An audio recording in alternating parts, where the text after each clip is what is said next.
Wake.Show. As everybody knows, a show needs an intro. This is that intro. Fisher in the foreground, Sam in the back, Chris McCarty, his dreadlocks, Simple Source Insurance rocks. Welcome to the Wake.Show. Good morning, Single everybody. source, not simple source. What'd I say? Simple source. Damn it! It's okay. It's okay. Damn it. I just wanted to correct you.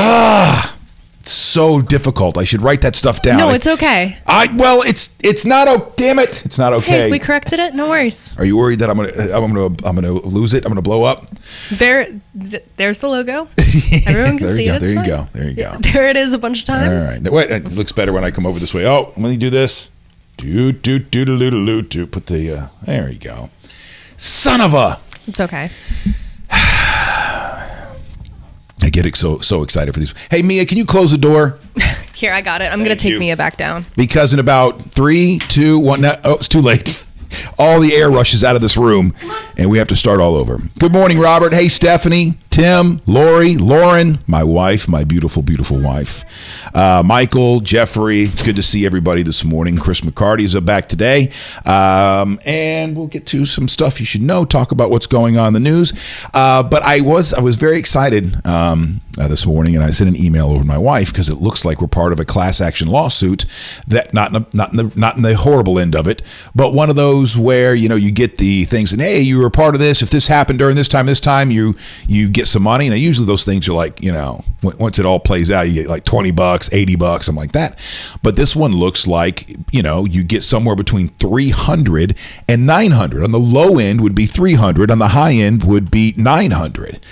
But I think that so here it is. Can I bring it up over here? I will bring it up right here.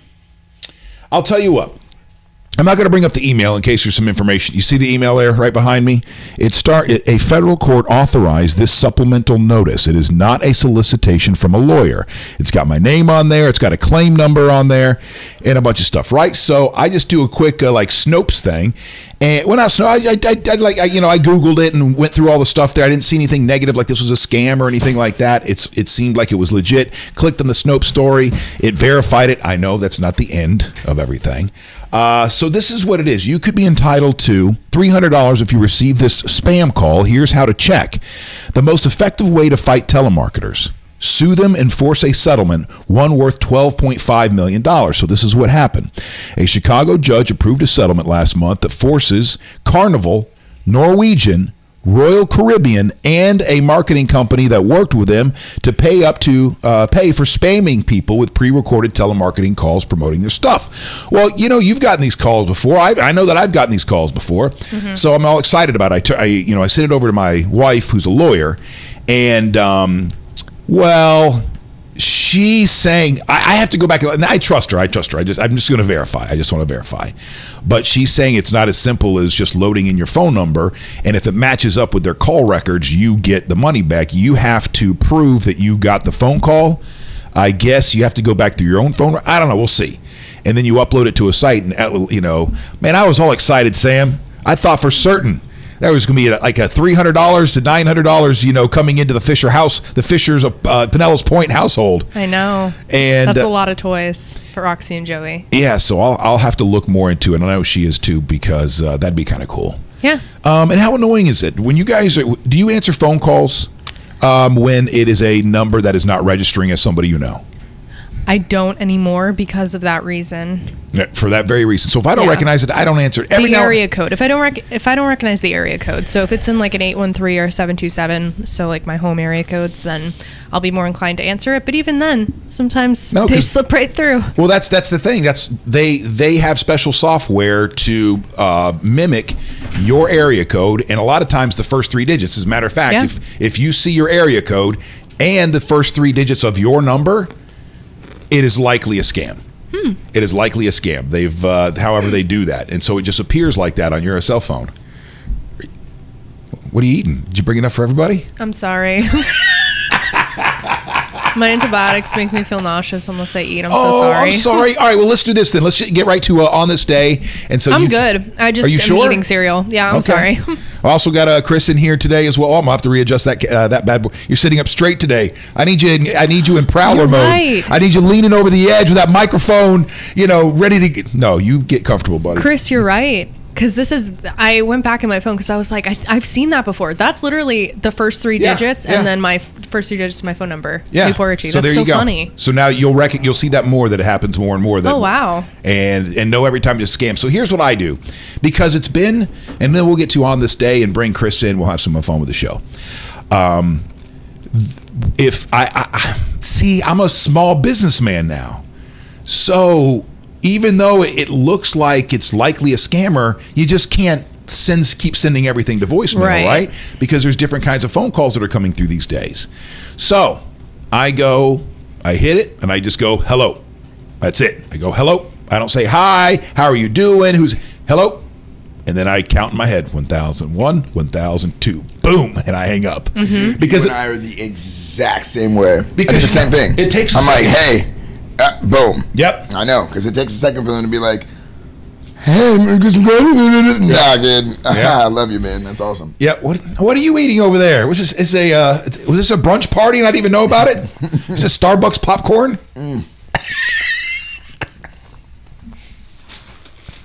I brought some for you too. Oh, that's all right. I'm trying to eat your half. Good morning, Rory. How you doing? It's good to see you guys. What's that? You got hands? No. Hands! Oh!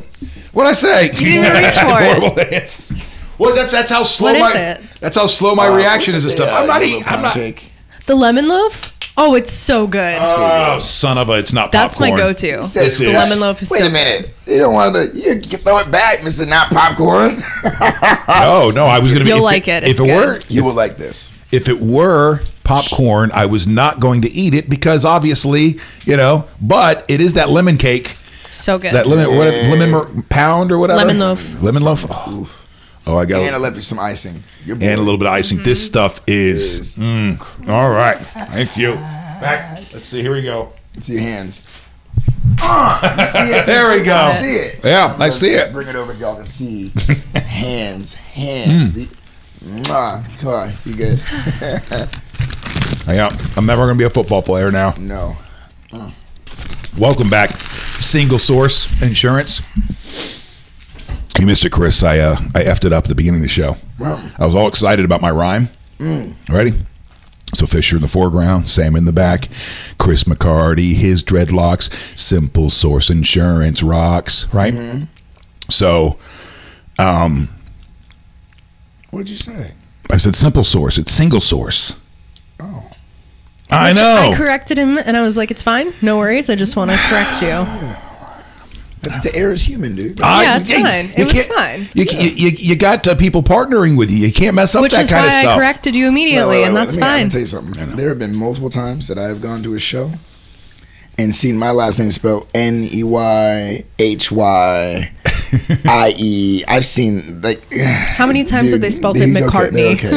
Oh, McCartney, yeah. Definitely. So it's like, you're okay. Right. And everyone thinks I'm white with red hair. Like, come on, man. Red hair. Right. We can let it slide. But this for today. Simple and single. All right. Well, let's get to on this day.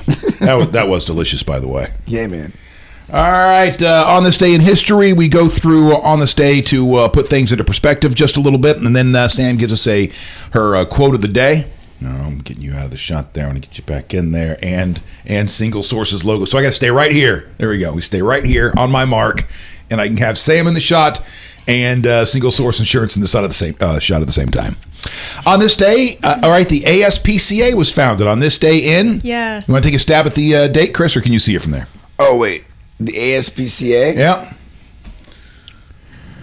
The American Society for the Prevention of Cruelty to Animals. On this I want to say the 70s. 78. Nope. 1866. So here in America, we were taking care of, we were... F them dogs. So in 1866, we were on top of things, and the American Society for the Prevention of Cruelty to Animals was formed. But the Society for the Prevention of Cruelty to Black People still about 100. Just saying, like, they're so 1866. Man, they beat a lot of people out.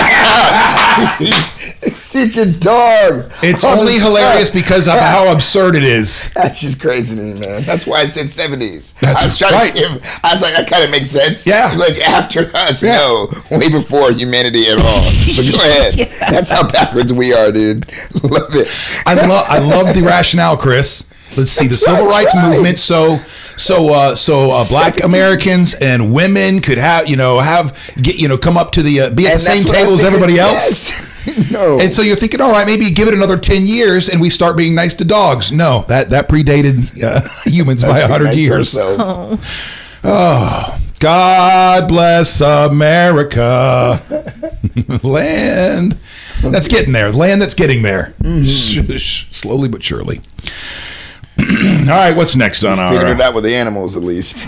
General Lee that down. General Lee gives final address to troops. U.S. table tennis teams visit communist China. First color 3D film opens. First color... Ooh! 1950... like because I was getting ready to ask, what do you think it is? But 1953, I don't think I would have a clue. 1953 for 3D. That's pretty cool. Yeah, I'm sure it was not the 3D that we are used to today. Not at all. So the 1953 first color 3D film. All right, I'm going to go with it's sci-fi. Maybe I was going to say that too. Some sci-fi. We'll see if we can get the genre right. The House of Wax. Ooh, a horror flick, I guess. Warner Brothers. Starring Vincent Price, opens in New York's Paramount Theater, released by Warner Brothers. It was the first movie from a major motion picture studio to be shot using the three-dimensional or stereoscopic film process, and one of the first horror films to be shot in color altogether. Huh. Hey, was Vincent Price, does anyone know if Vincent Price was the voice in the end of Thriller? Yeah. It was him. That's Vincent Price. Oh, you're talking. Yep. That's Vincent Price. That man had it was scary. Yep. Let's see. What else do we have here? The Gift of the Magi was published. Do you know anything about that? Is that up here? I am familiar with it, yes. Paul McCartney announces the breakup of the Beatles, too. Oh, on this day in 1970, huh? I see. I'm born in 72, and for some reason in my head, the Beatles broke up, in the mid to late 70s. I don't know why I thought that. I was actually just talking to, not speaking, but emailing with Julia, John Lennon's sister, yesterday. We were going back and forth about getting me back out there. Then just yesterday, when you said that, I was like, "Oh, that's weird." Wait, you're emailing who? Julia Baird, John Lennon's sister. She's the one that got me out to Liverpool when I played at the Cavern Club. Did I know that? Tell you the story? Did I know that? Dude, this is one of the coolest stories that's ever happened to I've me. never heard. Tell the story. Okay, this is a great story, guys. This is one of those things you cannot write. All right, so it's a story of persistence, patience, and faith, right? So, and just staying true to yourself. So, and timing is everything. So, I'm playing at the beach. It's February 2 years ago, and I start to play the one Beatles song that I play pretty well, Oh Blah-Dee, Oh Blah-Da. Right, so I started, and so I have a thing with the looping. So it starts out with just a drum beat, and on the other looping side, I've looped and recorded like different like vocals, like la la la la la, life goes on. Right. So I'm introducing the song, and it's boom boom boom, and this woman walks right in front of me as I'm introducing the song. I don't know who she is, and I'm introducing it with a British accent. My family's from England. So I'm just talking about how these four chaps are from Liverpool, and they did really well for themselves. You're all probably familiar with them, four young men from Liverpool named the Beatles. So you guys enjoy the song, blah, blah, blah, blah. So play the song. So you put on that accent? When Absolutely, just exactly how I did it, right. So then right then, this dude comes over to me after the song, goes, "Hey mate, John Lennon's sister is here, and she watched you sing her brother's song." I stop and go, and I look, and it's the woman that walked in front of me as I was introducing the song. Are you still in character? Are you still acting right? Sorry. So, that stuff is real, too. You hang out with my family, you'll hear it. But no, so they end up staying the whole show. And afterwards, so we introduced ourselves during the set break. She watched the entire show. And then said, I was calling my mom. She's like, "I'd love to talk to your mom." Like, spoke to mom. He's brilliant. It was really, really an amazing thing. So then she says, "I still work at the Cavern Club." I'm like, "Of course, I know the Cavern Club. That's where the Beatles started." And she said, "Would you like to come and play at the Cavern Club?" I'm like, "Absolutely." So it was fast forward into July, So the day after 4th of July, I flew to Liverpool and stayed and played for Beatles Week, and it was the 60th anniversary of when the Beatles actually started, when John met Paul. So it was like all these people from all over the world were there, and at the show, because I opened up for the Mercy Beatles. I opened up for the Beatles tribute band, not the Mercy Beatles, but a Beatles tribute band, excuse me. And before, they were asking people in the crowd, like, is anyone from China here? Yeah. Australia? Yeah. Costa Rica? Yeah. Venezuela? Yeah. I mean, it was insane. It was just people, because it's, when you go, you start to really understand and appreciate the value of, like, what the impact the Beatles had in life and in music, of course. So, yeah, I'm talking to Julia just yesterday, trying to see about me getting back there again for, the next union. Yeah. So, so you just said that about like the day that ended. Yeah. So it was on this day in 1970 that Paul McCartney. Well, I want to click on that. I didn't know it was 1970. So true story, man. You got to follow yourself, follow your paths, and believe in yourself. And you never know who's there. You never know who's watching. The legendary rock band The Beatles spent the better part of 3 years breaking up in the late 1960s, and even longer than that, hashing out who did what and why. And by the spring of 1970, there was little more than a tangled set of business relationships keeping the group together. Each of the Beatles was pursuing his musical interests outside the band, and there were no new plans in place to record together as a group. But as far as the public knew, this was just a temporary state of affairs, and that all changed April 10th, 1970, when an ambiguous Paul McCartney self-interview was seized upon by the international media as an official announcement of the Beatles' breakup. And so here we go. This is the occasion for the statements Paul released to the press that day was the upcoming release of his debut solo album, McCartney. Question: is this album a rest away from the Beatles or the start of a solo career? Paul: time will tell. Being a solo album means that it's a start of a solo career, and not being done with the Beatles means it's just a rest. So it's both. Question: is your break with the Beatles temporary or permanent due to personal differences or musical ones? Paul: personal differences, business differences, musical differences, but most of all because I have better time with my family. Temporary or permanent, I really don't. So it goes on from there. I would think that was something that would have been a little bit more, I don't know, something I would have known by now, even though I was born 2 years after this. I feel like it's something I should have known. Maybe it's my own fault, not anybody else's fault. What's up next? That's going to be interesting. I'm going to talk to her about that when I see him. And just kind of ask her, like, her thoughts on just the inside. Like, what do you think? Because I know she still speaks to Paul. Cool.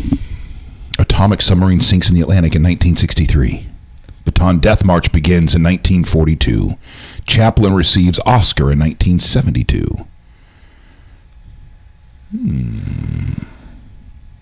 Tiger Woods wins 4th Masters in 2005. When was his last Masters that he won? Obviously before him. Curious. All right, when was you want to know Tiger's last major or just last Masters? Last major. When was Tiger's? Let's see, last major win. All right, before I hit it, let's take a guess. 2009. 2009. I was gonna say like 8, 7, something like that. I'm trying to remember when we did that interview with. He was gonna sign those papers. You remember that? We did what? You and I had an interview. We did something on 97X, and we did the Tiger Woods song, and it was when papers came out. When who was it? What was that? Say? Usher. That song Usher came out. I think it was Paper. Whatever. But you and I had a song. We did it. We were talking about Ian's gonna sign those papers.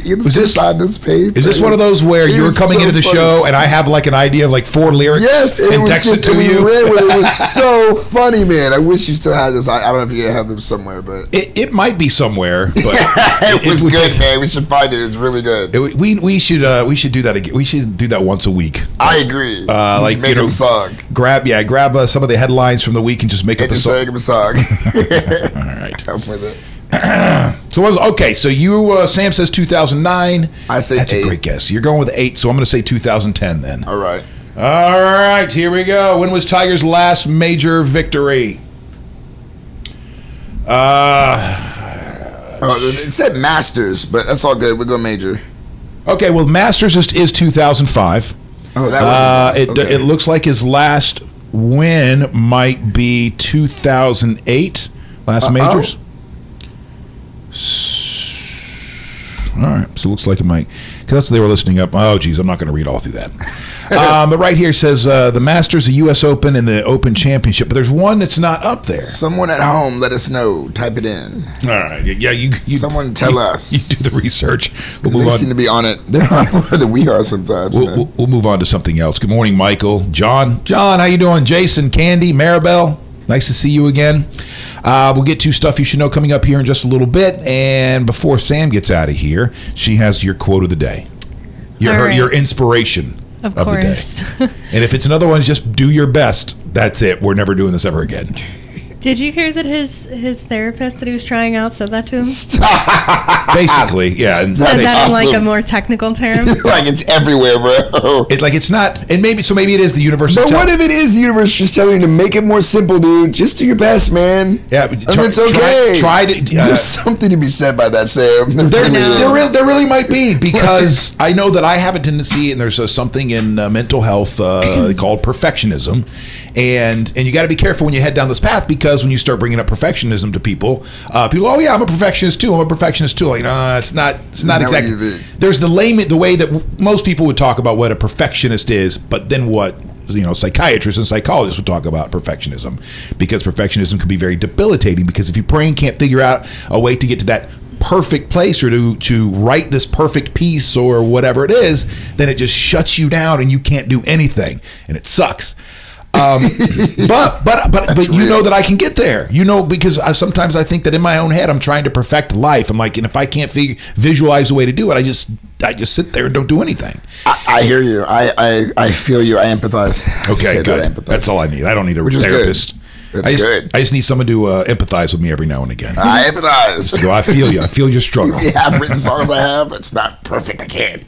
Stop. And so maybe it has just been the universe, Chris, going, just get up every day and just go do your best. Don't sit there and focus on the things you're not great at, or this. Just go do your best, knock it out of the park, and everything else will fall in line. And when you say it, doesn't it make you just want to go, all right, just do your best.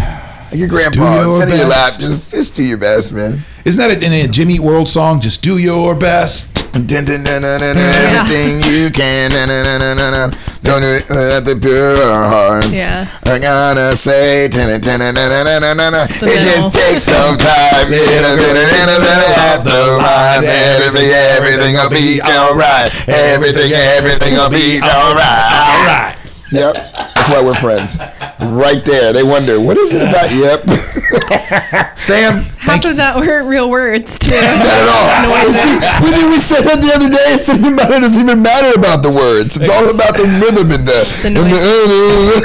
after the show on, I can't remember, Friday, I think it was, Chris came walking back up here, and he's humming the, welcome to the Wake.Show. And he's just waiting. He goes, that is a really catchy melody. Welcome,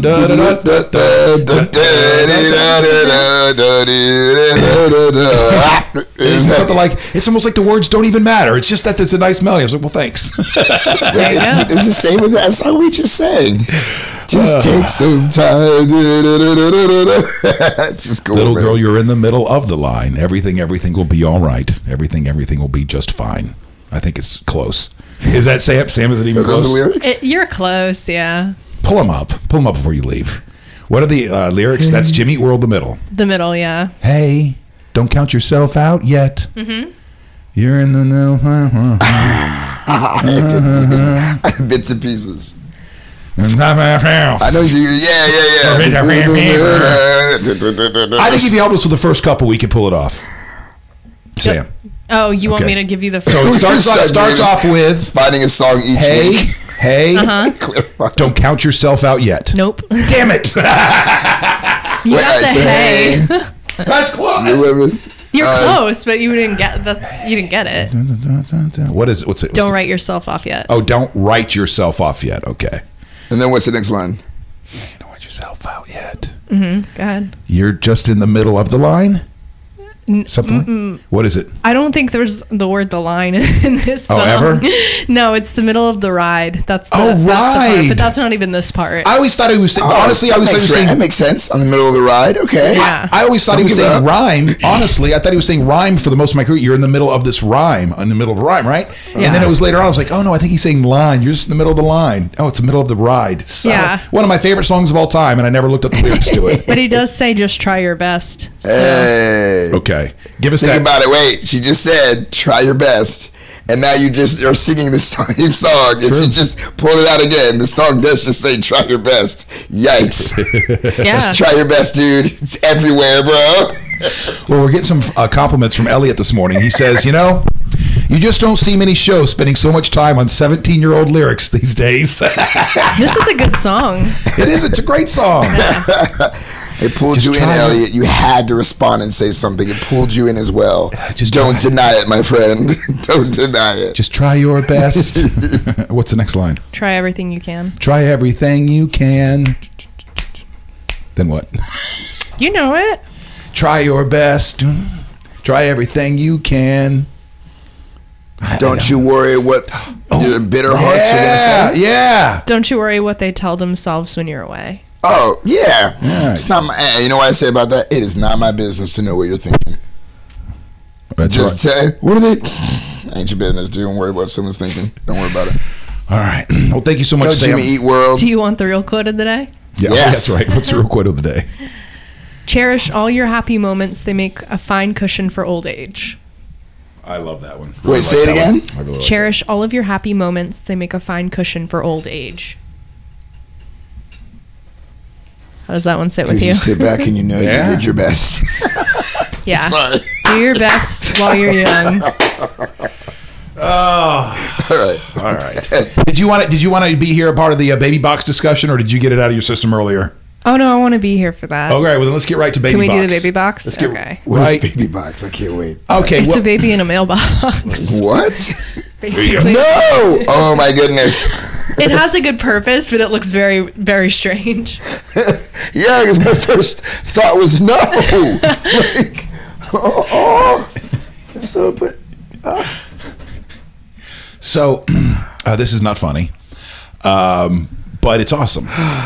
And an infant left inside a baby box in Northern Indiana Fire Department is safe and being cared for.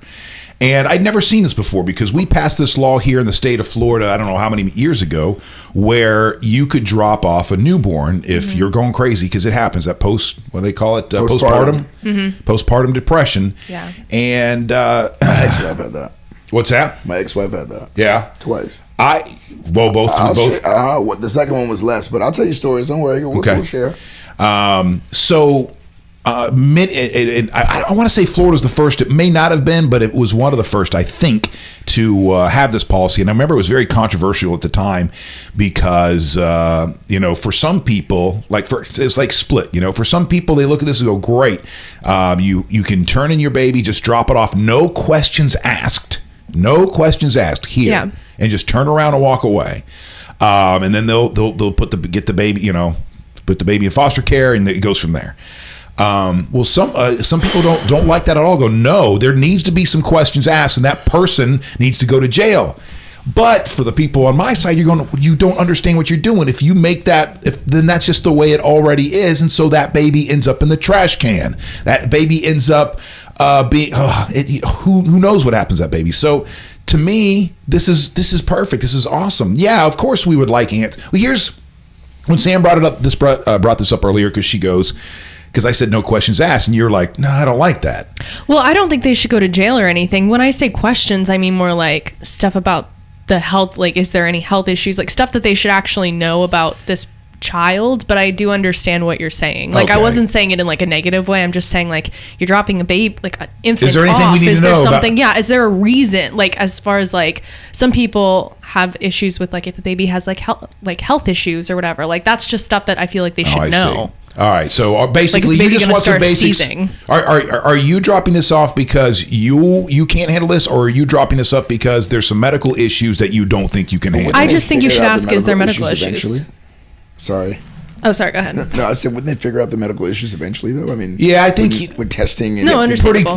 pretty quickly. You know, especially you drop them off there with firefighters. They're going to be running that baby through all the tests that it goes. It's going to go right to the hospital. It's always good to know, absolutely Yeah. know what's going on.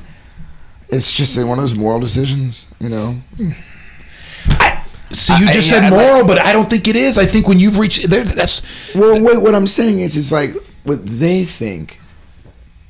The mother or father of that child, they stopped and said, I think that this baby is going to be better off without me.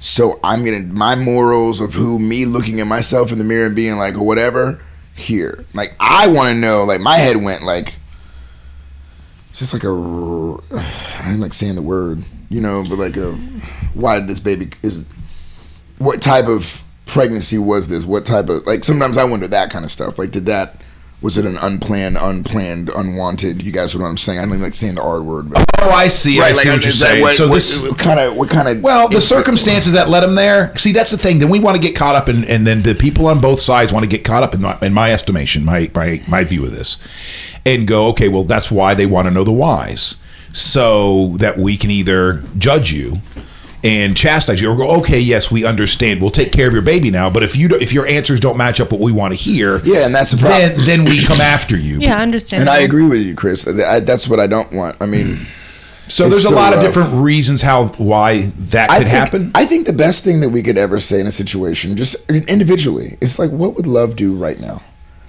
The love of yourself. You see that. What would the love do? I think your love is like, you feel for those people who gave that up. That can't be easy to do, regardless of what. At some point, you're going to feel probably right. It's not like, oh, cool, had another baby, I can drop it off at the old fire department and get to the club. Because at some point, like, and I believe at some point they're going to have to they're going to have to face that. Whether it's live, dead, some point you got to face that. Well, that is a live baby, and the baby's doing okay. Yeah, that's so there's aspect of, like, but how cool is it? They got a baby box. It just looks like a mailbox, which is what I think freaked me out. That's what I thought that was. How cool is that? I mean, I know it's sad to a certain degree, but it's also very uplifting to it. I say this, man. If you don't have the baby box, you don't have the option.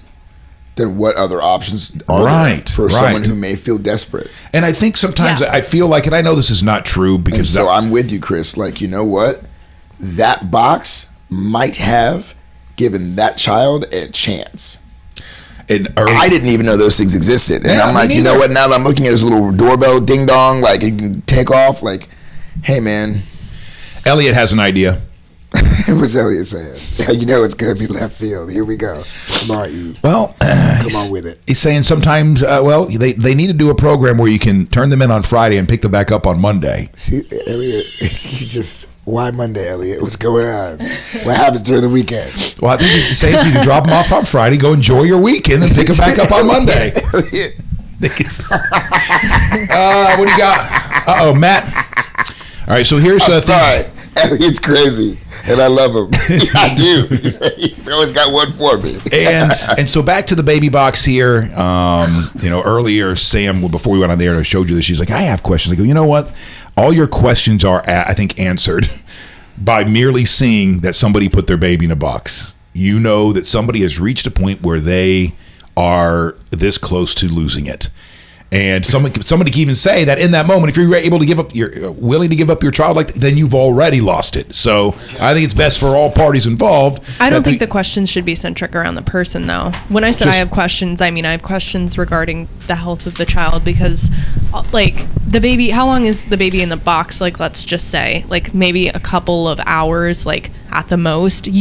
Something like, you don't want the baby to start having a seizure or any of that. Like, I think that's the type of questions that should be, like, answered. It doesn't have anything to do with the parent's health or whatever. Okay. Yeah. All right. You weren't trying to corner. I care more about the kid. Yeah. I don't care what your reasoning is. All right. You know what?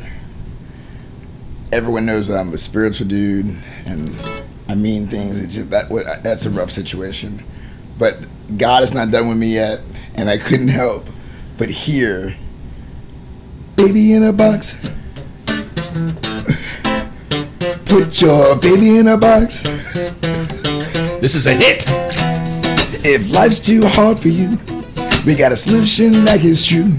If you want to, put your baby in a box, baby in a box, baby in a box. Bye, guys. I'm sorry. Bye, guys. Have a good day. I'm so sorry. Sam, I know. She will never look at me the same. She will not. I thought Chris was this great dude, and he's got this sick I was like, side of oh, him that's sweet. that There's just like a ended. nice Baby in a song box. that he was thinking I'm of. sorry. I heard it, and I couldn't listen, I don't call myself out if I messed up. I saw it. I'm sorry. Bye, I'm everyone. sorry. Have a good day. Please don't be mad at me, Sam. Bye, Sam. Thank you for everything. Thank you for your input. I'm sorry, man. I want to apologize for going home. That was so wrong. Deidre, your girl Deidre. My business partner, she's probably shaking her head like Chris. That's exactly. She's let's see, 1, 2, 3, 4, 5, 6 head smacks. Oh my gosh. I'm sorry. I knew it. It was that moment of like, you know what? F it. Just do it. Well, I thought it was a good song. You know, if you're letting people feel comfortable, you know, if times are rough, you know, don't kill your baby. Go put him in a box. Not any box, but the box at the fire department. See, if she would, right? Sorry. No, I mean, people at home, they know that we're very serious people. We know that, listen, man, like, you just got to try to find something light in dark situations, and I just try to find light. And I apologize if I offended anybody on the real. I didn't mean to offend anybody. But Chris, you know, if she would have let would have let you would have gotten to the verse. You know, that was just the hook. Put your baby in a box, but it's not just any box. Put your baby in a box at a fire department. Yes, not the right box. Not just any box. Not just any box. The right box. But now that I'm listening now that the words are echoing a little bit in my head, I can see why Sam was like, I don't want to be a part of this. Right, because it's clearly not funny. I mean, listen, you saw my initial reaction was no. Like, you know, there's a side when you can go, okay, let's just try to be funny. What I messed up in my head, and I literally.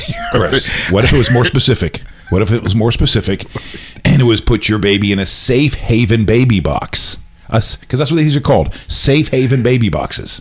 Can you? I can't even justify a song for that. I mean, you could try. It's just something. It is sad because I love my baby so much, and it just, oh man. See, if life's getting rough. I got it, Chris. So if life's a little rough, you're being chased by foxes. Put your little baby in a safe haven baby boxes. All right. This is the first run through. We got to put that on beat, but I think we're in. We should stop. We should go on. We should stop. All right. So let's move on to beer. How about that? I see my buddy Matt Dom, the owner and of Mastery's Brewing Company there in St. Pete Beach, Blind Pass, has sent me fastest growing beer breweries of 2017. This is coming from brewersassociation.org. Fastest growing craft breweries of 2017. He wrote also in the comments number 7. So I have a feeling that number 7 might just be his. So let's see here. Oh, this is all around the country too. The Brewers Association today released its inaugural list of the 50 fastest growing small and independent craft brew companies in 2017. Gives the criteria there, and it looks like number 7. Oh, look at that. Number 7, Mastery's Brew Company. What? Let me throw this. Let me see if I can throw this graphic up and so you guys can see it, so you don't just see me staring at my own screen. But you can pull it up yourselves. Yeah, let's take the baby off the screen. Let's take him off the screen. All right. Let's take him. All right. Baby on the screen. There we go. Can we put anything there? There you go. Single source insurance. All right, we'll put them on the screen, and thank you so much, Single Source Insurance, for being a part of the Wake.Show. We appreciate that. We do. Yeah. Okay, so here's what I want to try, Chris. I'm going to pull this off like, can I do it? It's going to let me drag and drop. Oh, it will. Let me drag and drop. Okay. So then we drop it into here. So you know more about this than I do. Well, we'll see if this works, because this is long, and see what I'm learning with TV too and video is that you know, it needs to be scaled a certain way when you're bringing stuff in. You can't just bring stuff. See, I've got it full screen. Let's try Letterbox and see what it does. Okay.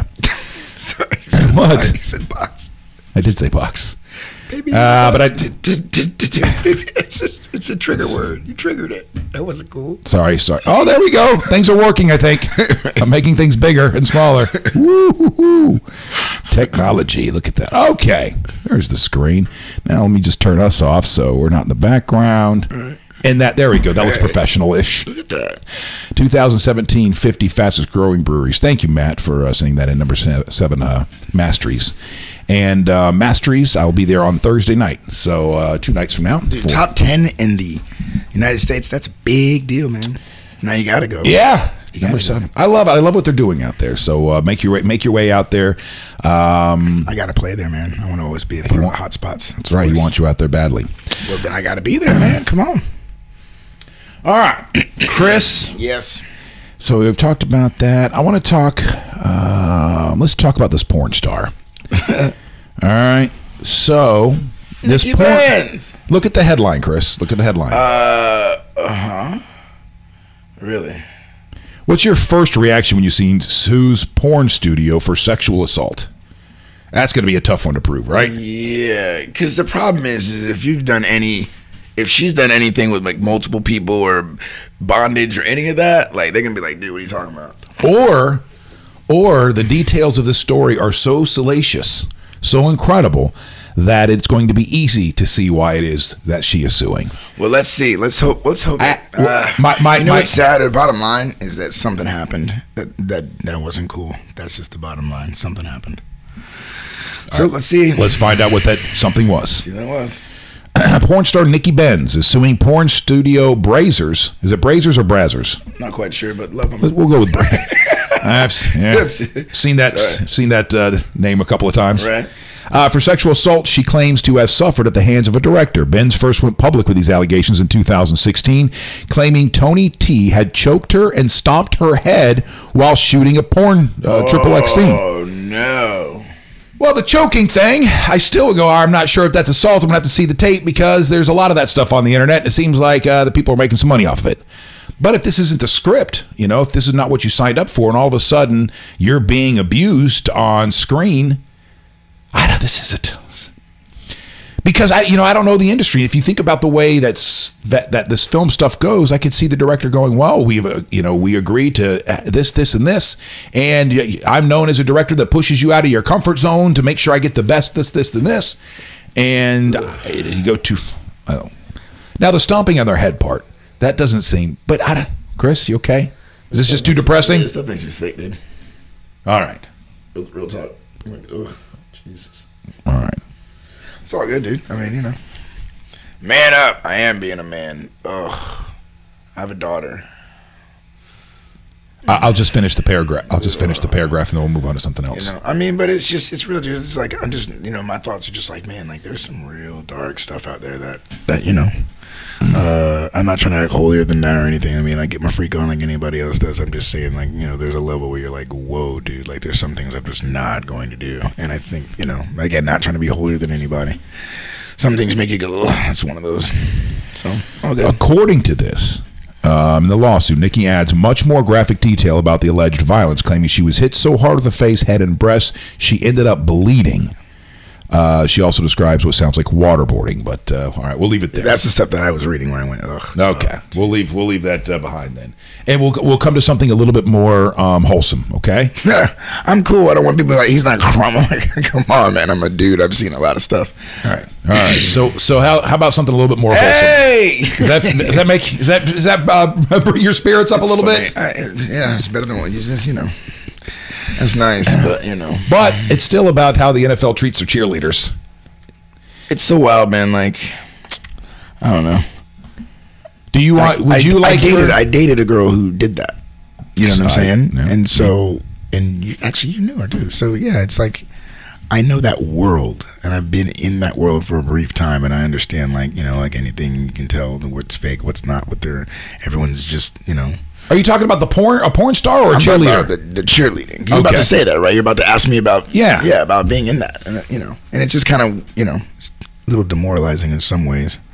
Because my girl, when she was doing it, she was also like in law school, so it was like everyone was like, "Oh, you're not really. This is not what you're just doing this." You know what I'm saying? But everyone else, it was like a really big deal to them. So, well, I've always found the dynamics pretty interesting because football, all these game sports are basically are really war games, or I should say peacetime war. That's where the stuff Very comes back, Coliseum-esque. going way back, and you've got the warriors on the field, the gladiators going at it, and then the spoils on the sideline, the women that they drag away afterwards. But that's not what we allow, right? The women are not allowed to fraternize. Is that even the word? Is that the right word? Fraternize with NFL players. That's true. So let's get to the article. And that is, the NFL is well aware that female fans are one of its core audiences, and it's tried over the last few years to bring more women into the fold. Yet the league is consistently hindered by its own missteps in the quest to make women feel welcome. Poorly handled reports of gendered violence against players, criticisms of where the money raised to fight breast cancer goes, concerns about efforts to prevent and deal with domestic violence, problems with sexual harassment on the business side with a team and a TV network, and a weird pandering to female fans as mainly consumers instead of interested sports lovers, all have caused the league deserved headaches.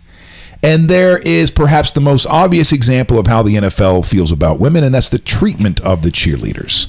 So here's what's happening right now. In March, former New Orleans Saints cheerleader Bailey Davis filed a complaint with the Equal Employment Opportunity Commission because she says the team treats female cheerleaders substantially different than the male football players. We'll start right there. All right, we'll just break this down as we go. Well, it is different, right? Those are two different jobs that they're doing, yes. All right, it is different. They're not going to be treated the same. However, that doesn't mean you treat one like shit. So, in short, the New Orleans Saints are discriminating based on gender to the detriment of some of their female employees. According to the New York Times, the Saints have an anti-fraternization policy that requires cheerleaders to avoid contact with players in person or online, even though players are not penalized for pursuing such engagements with cheerleaders. I think that's a good point.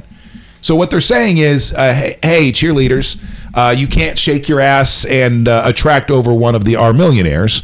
We're just not going to allow that. However, if one of our millionaires wants to chase after your ass, well, we do allow that because those guys help us bring in billions of dollars, and you on the sideline, we could probably get rid of and still make billions of dollars. Yes. All right. So Davis was fired. She said a cheerleader and a football player cannot even be in the same restaurant, and it's the cheerleader's obligation to leave even if she arrives first. Well, hey, that's just the way it is. Remember, you're second-class citizens, ladies, and powerful men want to control everything that you do, and we can't allow your 19-year-old ass in the same restaurant with one of our featured players, because we know in the end you'll win. If you shake your ass enough, you'll win, and the NFL can't compete against that. So, do you like these rules? You're like, hey, that's the way it's got to be because of just the dynamics between men and women, especially once we get into competitive sports, and so we have to have that? Or do we take a step back and let these adults do their thing? If a cheerleader on the sideline can attract the star player and get him to marry her, well then, good for her. It's too bad there's not a free country out there where she's allowed to do stuff like that. Ugh. If there was only truly a free country out there where women are allowed to sling that ass however they wanted to get whatever they want. Capitalism. Well, we got to still make some laws. We can't let women capitalize on themselves because they would, they would rule everything. Women do rule everything, but they do. There's such a long debate, man. No, they don't.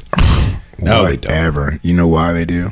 Now, it may be constructed that men really do rule, but I'll say this to you. Men do everything they can to get that putty. They dress the way they dress. They get the jobs. They get the car, the fancy car, the big house, because they want to get what? Are you trying to tell me that you became a musician for the nanny, for the nana? I would say that there's an aspect of it, yeah. I mean, I think that when you're a kid and you see MC Hammer and he's up there breaking it down, you're not thinking about the girls. You're thinking about, that's awesome and I want to do that. Like, you're not thinking about girls.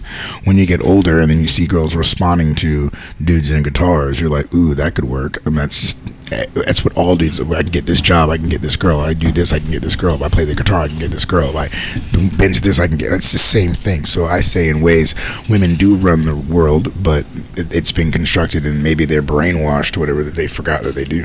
Because we somehow made it to women are competing against women. Men don't compete against men. I'm not going to the club looking at another dude. That's not true at all. I'm not looking at dudes. All right, well, let's get to the next story. I'm telling you, it's a long conversation. Why are you so quick to jump off that? Well, because it leads right into the next story. Let's go. And that is, so you see a Milwaukee TV reported after allegedly punching a fellow reporter over another reporter, okay? So one reporter punches another reporter over another reporter. Right. This is about two men fighting over a girl. Milwaukee television reporter A.J. Bayatpour was arrested on battery charges after police said that he punched a reporter of a rival network. So when I first saw this, I was like, oh, man, that's pretty cool. Right. Well, not cool, but, hilarious. That these guys are so competitive, such competitive at covering the news that they had to fight each other. Bayatpour works for one station, while the man he allegedly assaulted, Ben Jordan, works for the NBC affiliate.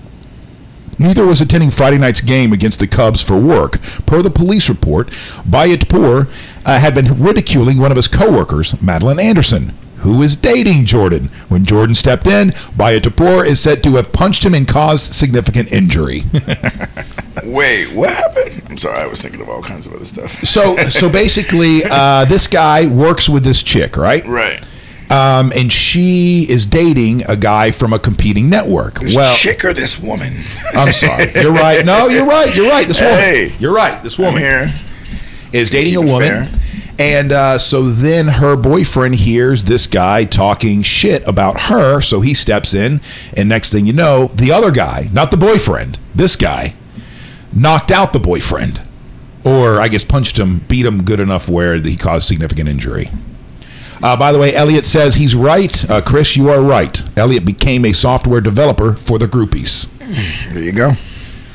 See, he knew it. That's right. He knew. He knew on that money. No, look, when I was talking about girls fighting, other women and dudes on other dudes, that dude was talking, that's some jealousy, weird stuff going on. Oh, you're talking about my girl, like that's a weird. When I'm talking about just showing up at the club and I'm not just looking at random dudes, like sizing them up.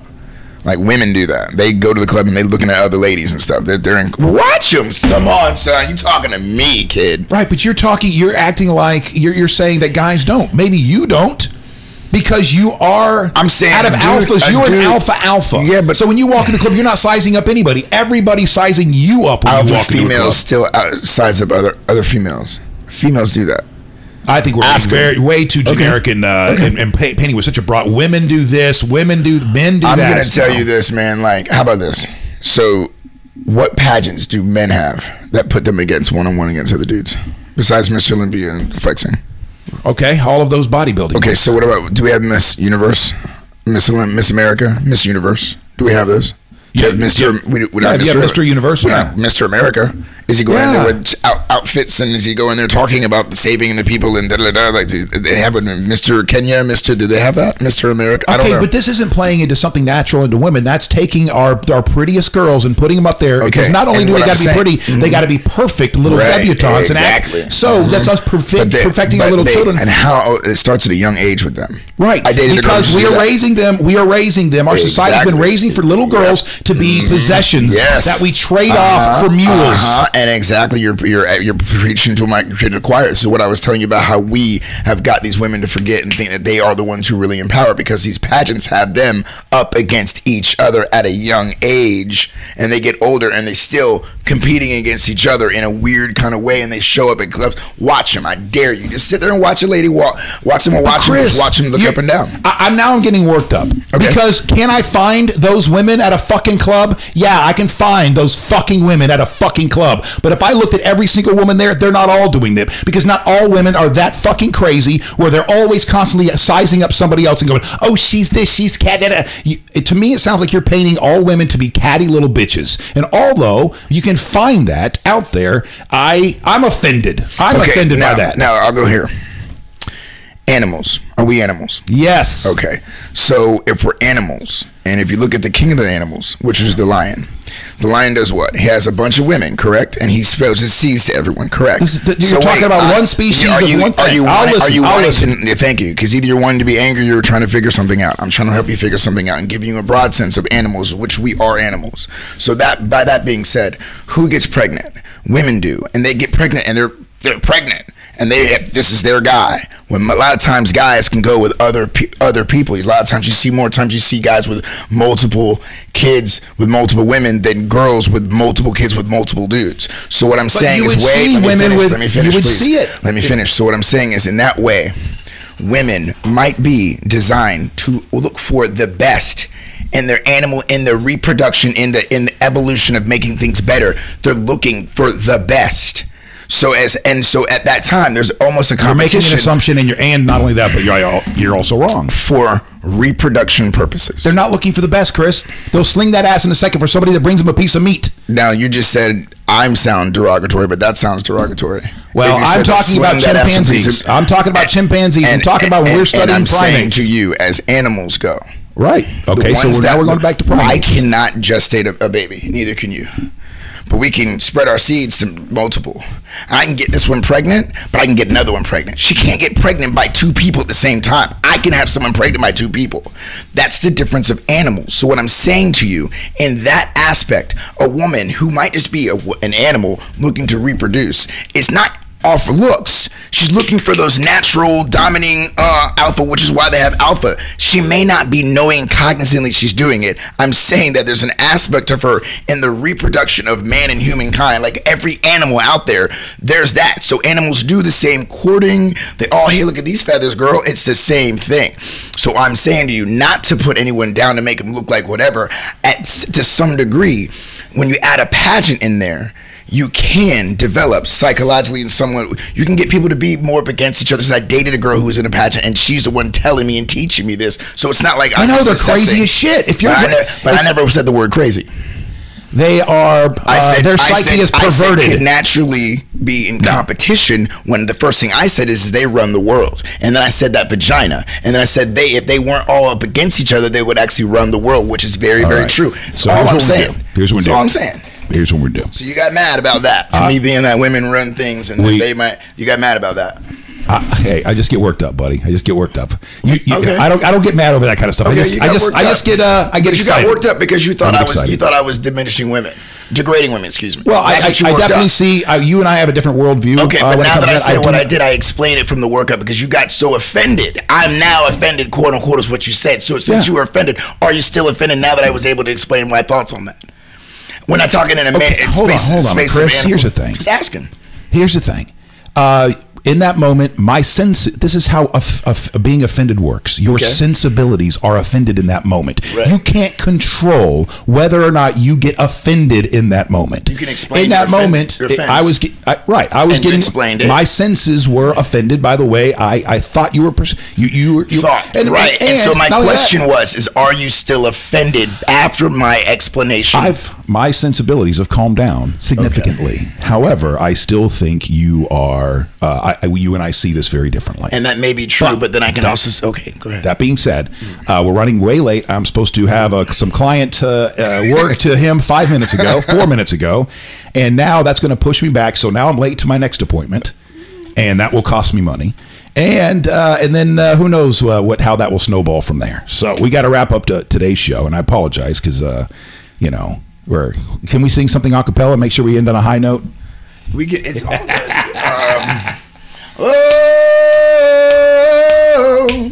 For the longest time.